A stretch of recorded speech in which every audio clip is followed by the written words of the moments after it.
আসসালামু আলাইকুম আমার ভাই ও বোনেরা, আপনারা কেমন আছেন? আমি আপনাদের বোন আলহামদুলিল্লাহ ভালো আছি।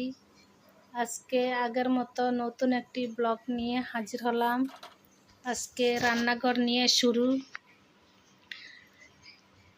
যে সকালে ছোট ছেলে চলে গেছে কলেজে, বড় ছেলে ঘুমাইতেছে। আমি নাস্তা বানিয়ে খাইতেছি। আগে আমার নাস্তা খাইতে হয়, ওষুধ খাইতে হয়। ছেলেরা ঘুমো থাকতে আমার আগে নাস্তা খাইতে হয়।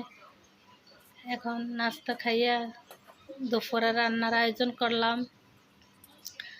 রান্নার আয়োজন করতে গিয়ে এখন আমি মাছ দিয়ে, ভেন্ডি দিয়ে, আলু দিয়ে রান্না করব আর শাক ভাজি করব।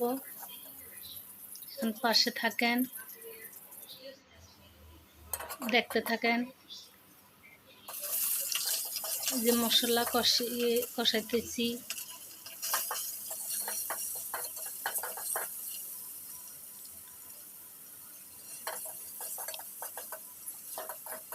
মশলা কষাচ্ছি, এখন আলু দিব। মশলা ভালো করে কষাইলে তারপর ওই তরকারি ভালো হয়।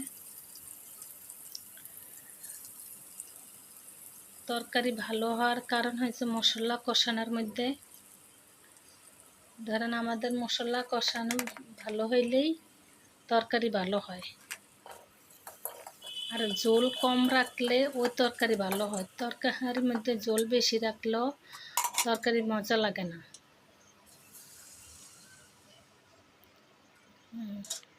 দেখতে থাকেন, আমি মশলা কষাইতেছি।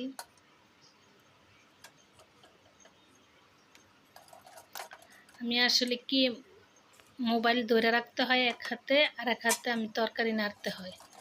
এই জন্য মনে কিচ্ছু নেবেন না যে আমার তো পাতিল ধরতে হয় বলবেন যে একটু পর পর আমি পাতিল ধরতে হয়। আমি এক হাতে মোবাইল, এই জন্য আমি নুচনি দিয়ে পাতিল ধরতে পারি না।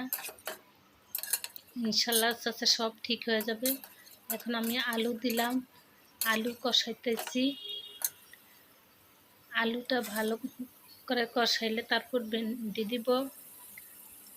আমি তরকারির সাথে কিন্তু আমি খাই না, গুঁড়া মরিচ খাই না, লাল মরিচ খাই না, কাঁচা মরিচ খাই। সবসময় আমি তরকারির সাথে কাঁচা মরিচ দিই। কারণ দেখা গেছে যে কাঁচা মরিচটা গ্যাস্ট্রিকের সমস্যা করে না, বুঝছেন? কাঁচা মরিচটা সবসময় ভালো, শরীরের জন্য ভালো। কাঁচা মরিচটা ক্ষতি করে না। তাই আমি সবসময় কাঁচা মরিচ খাই, গুঁড়া মরিচ একটু কমই খাই। এখন আমি আলু কষানো হয়েছে, এখন আমি ঢেঁড়স দিয়ে দিলাম।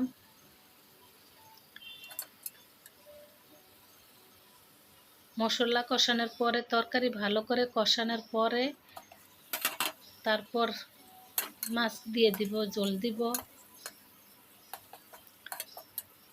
তরকারি ভালো করে কষানোর মধ্যে সিদ্ধ করলে ওই তরকারি ভালো হয়।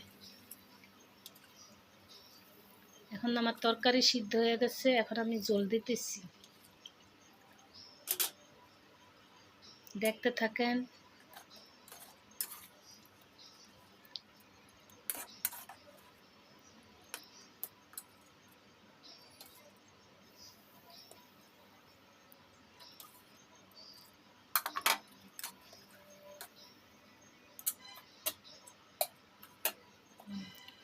একটু ঢাকনা দিয়ে তুলা আসলে, ভালো করে বলক আসলে তারপর আমি মাছ দিব।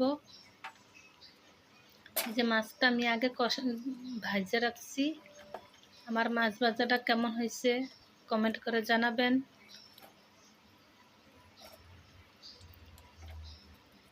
কার কাছে কেমন আসলে, তরকারির মধ্যে বেশি ঝোল রাখলে আমিও খাইতে পারি না।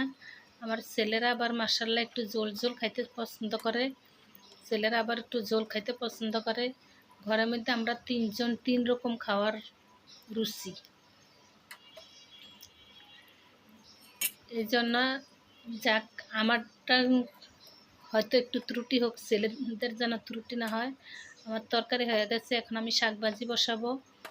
শাক ভাজির মধ্যে ধরেন আমি অন্তত বেশিরভাগ যেটা কলমি শাক বলে, কলমি শাকটা, কলমি শাকটা আমি কি করি একবারেই বসাই, পেঁয়াজ রসুন তারপর মরিচ ভাজা তারপর আমি শাক দিই, একবারে আমি শাকটা বসিয়ে দিই। অনেকে শাক সিদ্ধ করে তারপর পেঁয়াজ রসুনে বাগার দেয়, এটা অন্যান্য শাকে দেওয়া যায়, কিন্তু আমি কলমি শাকটা এইভাবে একবারেই বসাই।